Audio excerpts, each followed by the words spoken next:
Buenas tardes a los presentes. Vamos a dar paso a la lectura del resumen de las exposiciones de este simposio. Para ello voy a dar el uso de la voz al licenciado Gaspar Montes, quien dará lectura a este resumen. Hola, buenas tardes a todos.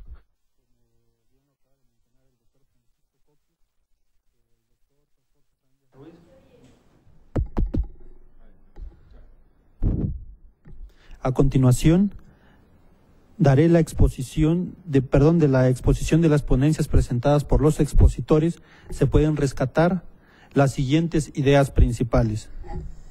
1.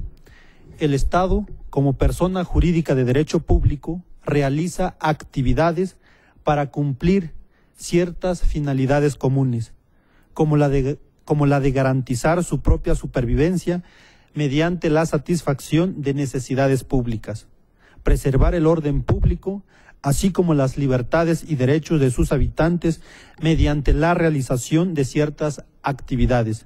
El día de hoy se expuso dos de estas actividades, cuáles son la función pública y el servicio público. En específico, el servicio público de transporte individual de pasajeros sin ruta fija.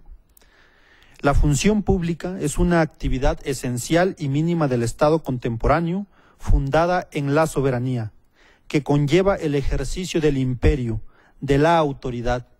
De ahí que esta actividad sea indelegable, es decir, es una actividad que no se puede concesionar a los particulares. Solamente la pueden llevar a cabo los órganos del Estado competentes, a diferencia del servicio público, que es una actividad que sí se puede concesionar a los particulares a través de un contrato de concesión, como por ejemplo el servicio público de transporte individual de pasajeros sin ruta fija, que fue el tema que se disertó el día de hoy.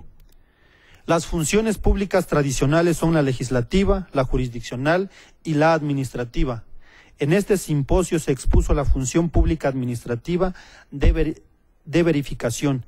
Ahora bien, de conformidad con la ley del Instituto de Verificación Administrativa del Distrito Federal, el Instituto de Verificación Administrativa del DF es competente para desempeñar la función pública de practicar visitas de verificación administrativa en materias de transporte público, mercantil y privado de pasajeros en el Distrito Federal. De las exposiciones y comentarios que se realizaron, se observó que actualmente Uber no se somete a la práctica de visita de verificación, por lo cual debería imponérsele una sanción. Sin embargo, esto no ha sido así.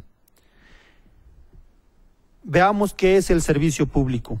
El servicio público es una actividad técnica destinada a satisfacer una necesidad de carácter general, de manera uniforme, regular y continua, con sujeción a un régimen jurídico exorbitante del derecho ordinario en beneficio indiscriminado de toda persona. Es una actividad técnica, toda vez que dicha actividad es planeada, programada, presupuestada y reglada.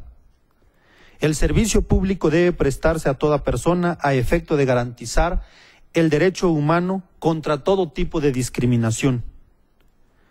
También debe prestarse en un plano de igualdad, en el sentido de dar un trato uniforme a todos los usuarios, sin que esto implique establecer diversas categorías de usuarios, siempre y cuando dentro de dicha categoría se dé el mismo trato a todos los usuarios potenciales del servicio público.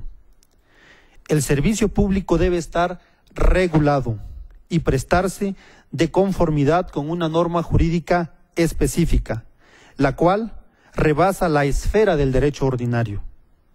El servicio público no debe interrumpirse y se debe de prestar dentro de un horario calendario. Así pues, el servicio público es una técnica de protección al usuario, toda vez que se pone al alcance de todo individuo, al menor costo posible y bajo condiciones que garanticen su seguridad.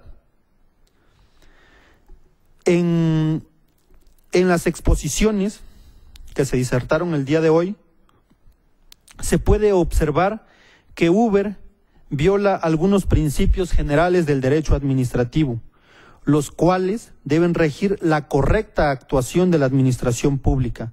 Sin embargo, lo que se puede observar por parte de los órganos administrativos y jurisdiccionales es una omisión de hacer valer los principios.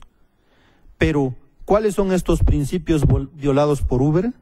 Entre los que destacan, a saber, el de igualdad, el cual consiste en la prohibición de toda discriminación y tiene su fundamento en el artículo 7º de la Declaración Universal de los Derechos Humanos, en el artículo 2º de la Declaración Americana de Derechos Humanos, en el artículo 24 de la Convención Americana de Derechos Humanos y en el artículo 26 del Pacto Internacional de Derechos Civiles y Políticos. De acuerdo a este principio, la administración pública habrá de disponer, para trámites iguales, requisitos iguales, y además deberá asegurar que las excepciones a los principios generales no devengan de un precepto ordinario. Como se mencionó en las exposiciones, Uber presta el servicio público de transporte individual de pasajeros sin ruta fija. Sin embargo, no está cumpliendo con lo dispuesto por la norma, toda vez que no paga impuestos, no tiene una estricta regulación, por lo que realizan sus actividades en un vacío legal. Uber realiza una competencia desleal en contravención de los intereses de los prestadores del servicio público de transporte individual de pasajeros sin ruta fija ordinarios.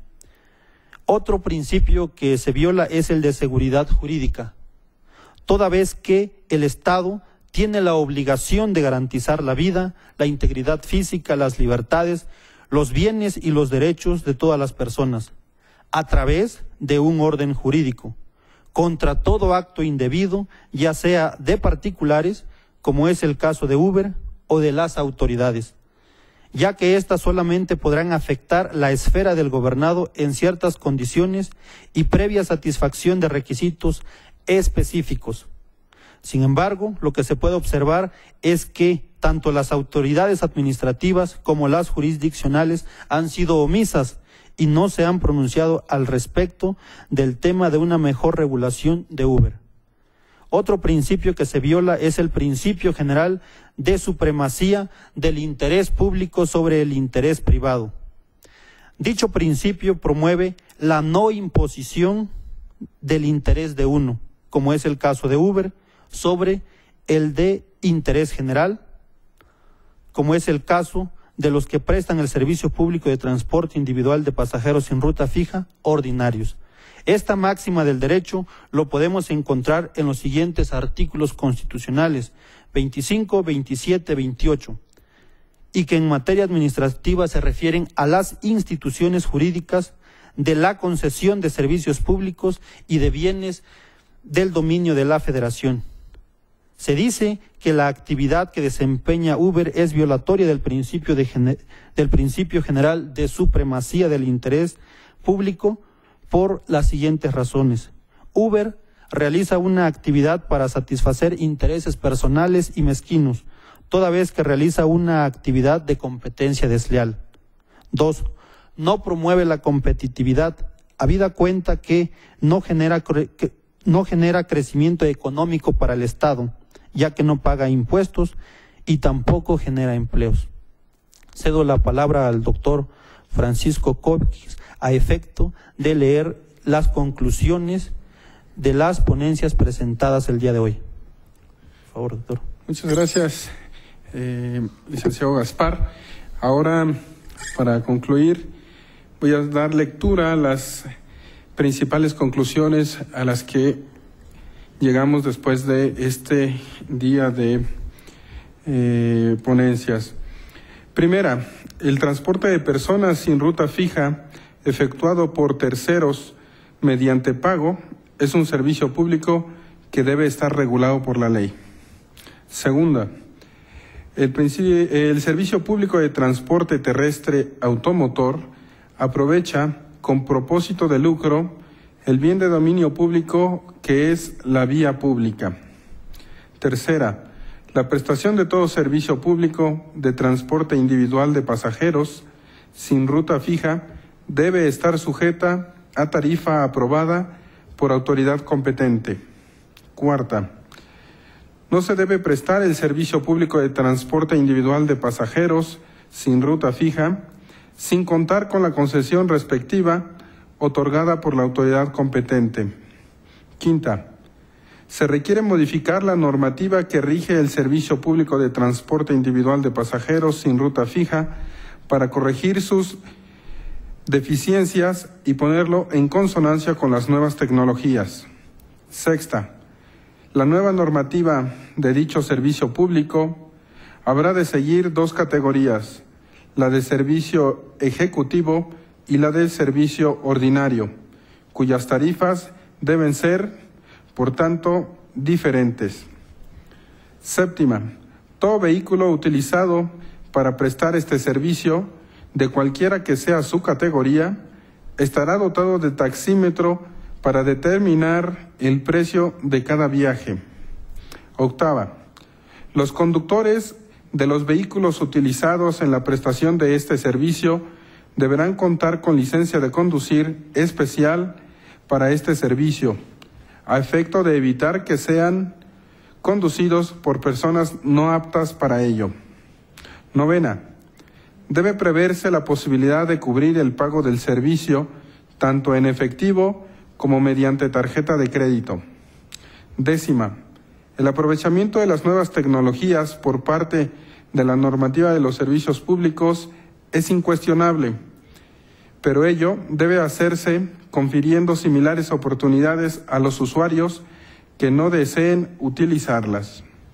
Décima primera, la nueva normativa debe prever que el vehículo que presta el servicio pueda abordarse en cualquier punto de la vía pública en el que el usuario solicite el servicio a un taxi desocupado, o que se pueda solicitar por la vía telefónica al sitio o punto de concentración de tales vehículos o a través del servicio de radiotaxi, pero también a través de plataformas digitales mediante el uso de las APs.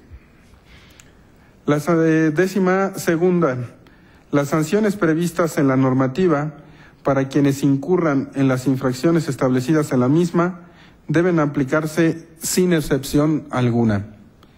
Con esto damos por concluida la lectura de las conclusiones y con ello también el simposio. Agradeciéndoles, por supuesto, su asistencia y participación, tanto quienes estuvieron por la mañana como ahora. Muchísimas gracias.